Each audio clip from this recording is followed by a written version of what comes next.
بسم اللہ الرحمن الرحیم۔ حکایت بیس و ششم، 26واں قصہ۔ تو یہ 26واں قصہ ہے، اور یہ قصہ بھی شیخ سعدی رحمۃ اللہ علیہ کے ساتھ ہی پیش آیا تھا، اسی کو انہوں نے بیان کیا۔ کہہ رہے ہیں وقت در سفر حجاز، طائفہ جوانان صاحب دل ہمراہ معبودن۔ وقت نکرہ ہے، کسی وقت یا ایک وقت۔ وقت در سفر حجاز، کسی وقت حجاز کے سفر میں، طائفہ جوانان صاحب دل، زندہ دل نوجوانوں کی ایک جماعت ہمراہ معبودن ہمارے ساتھ تھی۔ ہمدم و ہم قدم وقتہا زمزمہ بکردندے، ایک دوسرے کے رفیق اور ساتھی اکثر اوقات گانا گاتے۔ و بیت محققانہ برگفتندے اور محققانہ اشعار پڑھتے تھے۔ تو مطلب یہ تھا کہ شیخ سعدی رحمۃ اللہ علیہ حجاز کے سفر میں جا رہے تھے۔ حجاز یعنی مکہ المکرمہ کے سفر میں تھے، قافلے کے ہمراہ جا رہے تھے، اور ان کے قافلے میں نوجوان لڑکے بھی تھے۔ اور جیسا کہ عام طور پر نوجوان لڑکے جوشیلے ہوتے ہیں اور جوش خروش کے ساتھ سفر کرتے ہیں، گانا وغیرہ بھی گاتے ہیں، اشعار وغیرہ بھی پڑھتے ہیں۔ اور اس کے بالمقابل جو بزرگ لوگ ہوتے ہیں، ضعیف لوگ ہوتے ہیں، وہ تو خاموشی کے ساتھ سفر کرتے ہیں یا ذکر و اذکار میں لگے رہتے ہیں، لیکن نوجوان یہ ہلم گلہ کے ساتھ سفر کرتے ہیں۔ تو وہ نوجوان بھی ایسے ہی تھے۔ تو یہ کریں ہمدم و ہم قدم وقتہا زمزمہ بکردندے و بیت محققانہ برگفتندے۔ کہہ رہے ہیں کہ اکثر اوقات گانا گاتے اور محققانہ اشعار پڑھتے تھے۔ وعارف در سبیل منکر حال درویشہ بود۔ کہہ رہے اور ایک عابد اسی راستے میں درویشوں کے حال کا منکر تھا۔ درویشوں کے حال کا منکر تھا یعنی درویش لوگ کہتے ہیں، وہ لوگ دعویٰ کرتے ہیں کہ ان پر کبھی کبھی حال آ جاتا ہے۔ حال آ جاتا ہے یعنی کیفیت طاری ہوتی ہے، اور اس کیفیت میں وہ اپنے آپ میں نہیں رہتے، اپنے آپ کو کھو دیتے ہیں۔ تو اس کیفیت میں کبھی کبھی وہ کچھ زبان سے بہت سارے الفاظ ایسے بول لیتے ہیں جو نامناسب ہوتے ہیں۔ کبھی ناچنے لگتے ہیں اسی حال میں، اور کبھی بھاگنے لگتے ہیں۔ جیسا کہ اگر آپ نے دیکھا ہوگا جو عرس وغیرہ ہوتا ہے، تو اس میں کبھی کبھی ان لوگوں کو جو وہ ہوتے ہیں اللہ والے ہوتے ہیں، اللہ والے جو پیر لوگ ہوتے ہیں، ان کو کہتے ہیں، وہ دعویٰ کرتے ہیں کہ ہم پر حال آ رہا ہے، تو اسی کو حال کہتے ہیں، ایک خاص کیفیت۔ تو ایک عابد تھا اس سفر میں ان کے ساتھ، تو وہ اس بات کا منکر تھا کہ جو حال وغیرہ آتا ہے یہ سب جھوٹ ہے، ایسا ہوتا نہیں ہے۔ وعارف در سبیل منکر حال درویشہ بود و بے خبر از درد عیشا۔ کہہ رہے ہیں اور ایک عابد اسی راستے میں درویشوں کے حال کا منکر تھا اور درویشوں کے درد سے بے خبر تھا۔ تا برسیدیم بنخیل بنی ہلال، یہاں تک کہ ہم بنی ہلال کے نخلستان تک پہنچے۔ تو یہ نخیل بنی ہلال کا نخلستان کہتے ہیں وہ جگہ جہاں کھجور کے درخت ہوں۔ تو جو صحرا ہوتا ہے، جنگل اور ریتیلا علاقہ ہوتا ہے، جیسا کہ عرب کا اکثر علاقہ ویسا ہی ہے۔ تو اللہ کی یہ قدرت ہے کہ اسی صحرا کے اندر یعنی ریتیلے میدان میں، جہاں چاروں طرف صرف ریت ہی ریت، کوئی ایک درخت بھی نہ ہو، کہیں اللہ تعالیٰ اپنی قدرت کاملہ سے چند کھجور کے درخت کھڑے کر دیتے ہیں، اور وہاں کھجور کے پیڑ ہوتے ہیں تو چھاؤں بھی ہوتا ہے، کچھ پانی بھی مل جاتا ہے وہاں پہ، تو اس کو نخلستان کہا جاتا ہے۔ عرب میں ایسا بکثرت ہے کہ جگہ جگہ پر یعنی چاروں طرف ہزاروں کلو یعنی سینکڑوں کلومیٹر چاروں طرف سینکڑوں کلومیٹر جو ہے چاروں طرف یہ صرف ریت ہی ریت ہے، اور بیچ میں ایک چھوٹا سا جیسے سمندر میں ایک ٹاپو ہوتا ہے، جزیرہ ہوتا ہے، اسی طرح یہ کچھ پیڑ کے درخت ہوتے ہیں اور سایہ ہوتا ہے. جو لوگ اس زمانے میں سفر کرتے تھے ان کے لیے ایک جنت ہوتا تھا، اس لیے کہ جو گرمی کی شدت اور پیاس کی شدت اور پریشان ہوتے تھے، اور اسی دوران ان کو کوئی اس طرح کا نخلستان میسر آ جاتا تھا تو وہاں آرام کرتے تھے، تو وہ قافلہ بھی وہیں رکا. اور بعض شعراء نے لکھا ہے کہ نخیل سے مراد کھجوروں کا باغ ہے، یعنی ایک باغ سمجھ لیجیے، باغ، اور ہلال ایک شخص کا نام ہے، تو یہ باغ اس کی اولاد کی طرف منسوب ہے. تو یہ لکھا ہے شعراء نے کہ ایک جگہ کا نام بھی ہے.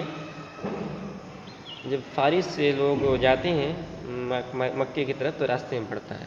تو بہرکیف وہاں جب ایک قافلہ پہنچا تو کہہ رہے ہیں کبد کے سیاہ از حی عرب بدر آمد. کبد کہتے ہیں چھوٹے بچے کو، تو کبد کے سیاہ چھوٹا سیاہ بچہ یعنی حبشی بچہ. تو کہنا ہے کبد کے سیاہ از حی عرب بدر آمد، ایک حبشی لڑکا قبیل عرب سے نکلا، وہ آواز برآورد، اور اس نے ایک سریلی آواز نکالی، ایک میٹھی آواز نکالی کہ مرغ از ہوا در آورد، کہ ایک ایسی سریلی آواز نکالی کہ پرندے کو ہوا سے اتار لیا. شتر عابد را دیدم کہ برقص اندر آمد، میں نے عابد کے اونٹ کو دیکھا کہ وہ ناچنے لگا. وہ عابد را بینداخت، اور عابد کو گرا دیا. وہ راہ بیاباں گرفت، اور جنگل کی راہ لے لی، جنگل میں بھاگ گیا. وہ برفت اور چلا گیا. تو اس حبشی بچے نے، چھوٹا سا بچہ تھا، اس نے ایسی میٹھی آواز سے گانا گایا یا اشعار کہے کہ اس اشعار کی وجہ سے جو پرندے ہیں وہ ہوا میں رک کر اس آواز کو سننے لگے، اور اونٹ پر حال واقع ہو گیا. اونٹ پر ایک خاص کیفیت طاری ہو گئی، حال آ گیا اونٹ پر. جیسا کہ جو لوگ اونٹ کے حوالے سے واقف ہیں جانتے ہیں کہ اونٹ لوگ بھی یہ اچھے اشعار سے مست ہو جاتے ہیں، اور اچھے اشعار کو سن کر تیز چلنے لگتے ہیں، اور کبھی بھاگ بھی جاتے ہیں، اور ان کو جوش سکھایا جاتا ہے اسی جوش کے اندر. تو اس آواز کو سن کر اونٹ جنگل کی طرف بھاگ گیا. تو جو شیخ جو صوفیوں کے حال کا منکر تھا کہ حال وغیرہ کچھ نہیں ہوتا ہے، وہ ڈھونگ کرتے ہیں، تو شیخ سعدی نے ان کو جواب دیا. گفتم اے شیخ در حیوانی اثر کر، و ترا ہم چنا تفاوت نمی کند. میں نے کہا اے شیخ گانے نے ایک جانور میں تاثیر کی اور تیرے اندر اسی طرح کوئی فرق پیدا نہیں کرتا، نہیں کوئی فرق پیدا نہیں ہوا، تو ان میں کوئی حال واقع نہیں ہوا. تو تیری کیفیت ویسی نہیں ہے. جب اللہ والے ہوتے ہیں ان پر وہ کیفیت آتی ہے صوفیوں پر، تو حال واقع ہوتا ہے اور برحق ہے، جیسا کہ آپ نے جانوروں کے سلسلے میں دیکھا. دانی چھ گفت مرآ بلبل سحری. تجھے معلوم ہے کہ مجھ سے اس صبح کے وقت بولنے والی بلبل نے کیا کہا. تو خود چھ آدمی کز عشق بے خبری. تو کیسا آدمی ہے کہ عشق سے بے خبر ہے. اشتر بشعر عرب در حالت و طرب. اونٹ عرب کے شعر سے خوشی اور مستی میں ہے. گر ذوق نیست ترا کسر طبعی جانوری. اگر تجھ کو ذوقی سما نہیں ہے تو ٹیڑھی طبیعت کا جانور ہے. یعنی تیرے اندر اگر تجھ پہ حال واقع نہیں آتا ہے تو اس کا مطلب یہ نہیں کہ حال کا وجود ہی نہیں ہے، ڈھونگ ہے، بلکہ اس کی وجہ یہ ہے کہ تیرے اندر وہ کیفیت پیدا کرنے والی صفات ہے ہی نہیں ہے. تیری طبیعت ٹیڑھی ہے، تیری طبیعت سیدھی نہیں ہے. اگر تیری طبیعت ٹھیک ہوتی، سیدھی ہوتی، تو تجھ پر بھی حال واقع.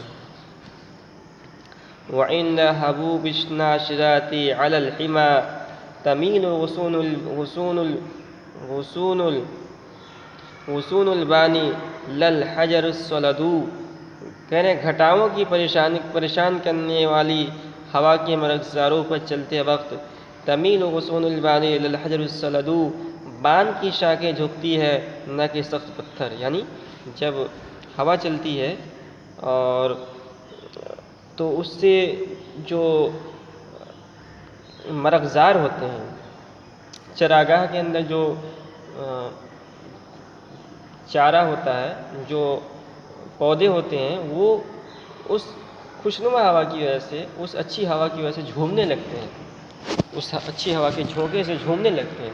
تو ان ہواؤں کا اثر جو ہے ان چاروں پر ہوتا ہے، ان پودوں پر ہوتا ہے۔ لیکن جو پتھر ہوتے ہیں وہ پتھر اپنی جگہ ہوتے ہیں۔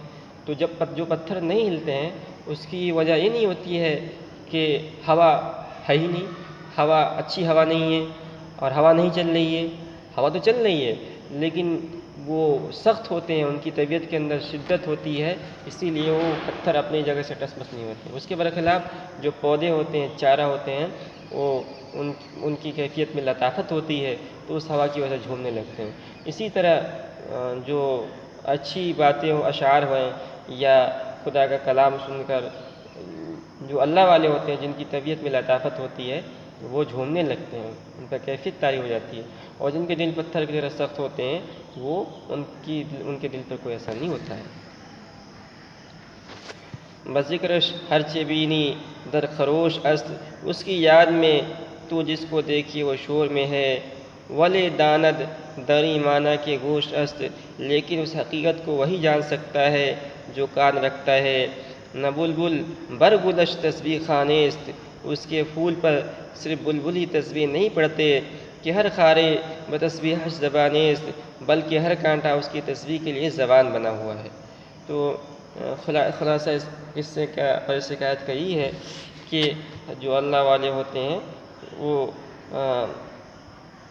اس دنیا کے اندر جتنے بھی اللہ تعالیٰ کے مخلوقات ہیں، سب اللہ کی تسبیح میں لگے ہوئے ہیں، اور اللہ کے کلام کو سن کر کیفیت طاری ہوتی ہے، تو اس کا اثر اللہ والے پر ہوتا ہے، اور جن کے دل کے اندر، جن کی طبیعت کے اندر لطافت ہوتی ہے ان پر ہوتا ہے، اور جن کے دل پتھر کی طرح سخت ہوتے ہیں ان کی کیفیت پر کوئی اثر نہیں ہوتا ہے۔